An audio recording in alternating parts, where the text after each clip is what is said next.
The Bosnian War in the former Yugoslavia was the worst conflict in Europe since World War II, claiming 100,000 lives and displacing over 2 million people.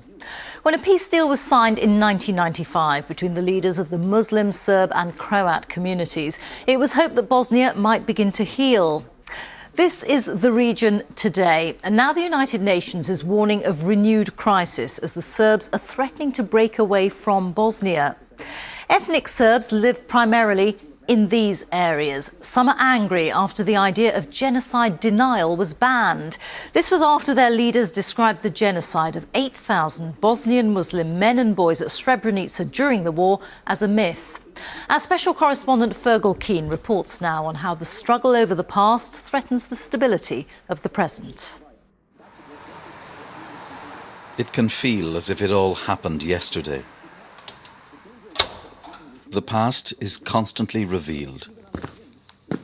Dragana Vucetic is a forensic anthropologist. It's all here, body bags. Some cases are not officially identified.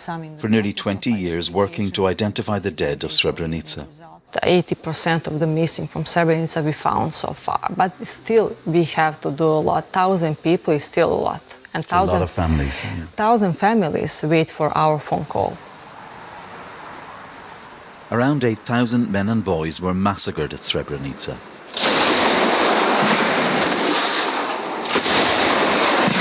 In Europe's worst atrocity since World War II. They'd surrendered to the Serb commander, General Ratko Mladic. He separated men from their families with false promises of safety. But leaders in Serb-controlled territory called the genocide a fabricated myth. Those responsible, like Mladic and Radovan Karadzic, are now revered. We must remember those men, regardless of whether they say we are glorifying, says the current Bosnian Serb leader, Milorad Dodik.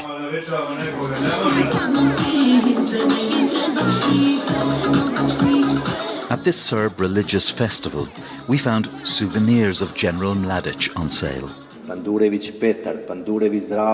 And in the local church, remembering Serb war dead, we met one of Mladic's generals. Vinko Panjurevic spent 10 years in jail for crimes against humanity at Srebrenica, failing to stop and punish atrocities by his troops.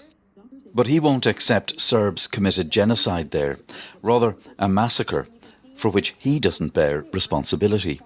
Forgive me, but how on earth can your conscience be clear when you've been convicted of crimes against humanity? Simply put, a person just has to accept the things as they are.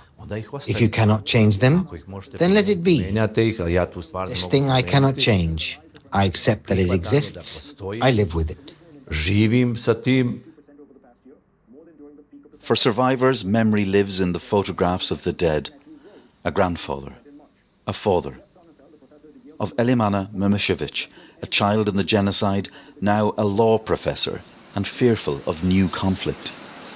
It's very dangerous, especially for the survivors of genocide.